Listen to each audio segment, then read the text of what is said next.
Thank you for watching my channel. Please subscribe and like. Now back to the news. Deep breath. Are you okay? The Duke of Sussex was back in court on his second and final day of giving evidence.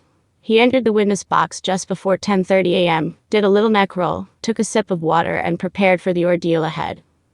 The prince was still in his smart suit, and had swapped Tuesday's purple tie for a snazzy silver one, but something else was different, too. Something more elusive. Did I detect a new spritz of lemon in his cocktail of complaint, a rousing grind of pepper on his ongoing beef? It was almost as if he'd been instructed overnight to answer questions with a simple yes or no, and stick to the script, for God's sake. For example, he had a better response to the important question of when he had read the newspaper articles in question. On Tuesday he repeatedly told the court he couldn't remember, end of. Yesterday it was.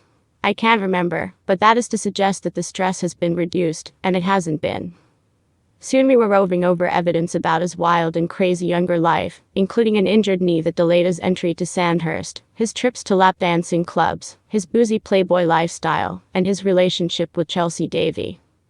Prince Harry, so very vague about so very much that happened back then, had a sudden illuminating jolt of memory.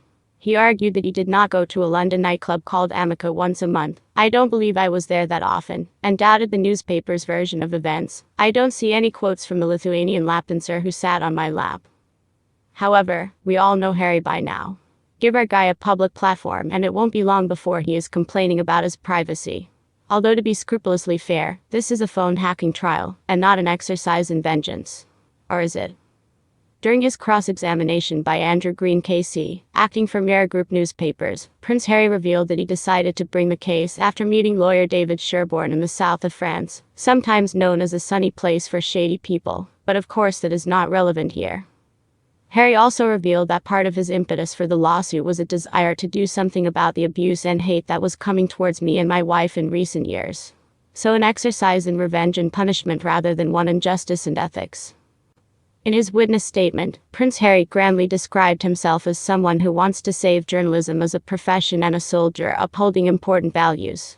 It would be simply crushing to discover that this warrior of morality was motivated, even a little bit, by less noble sentiments.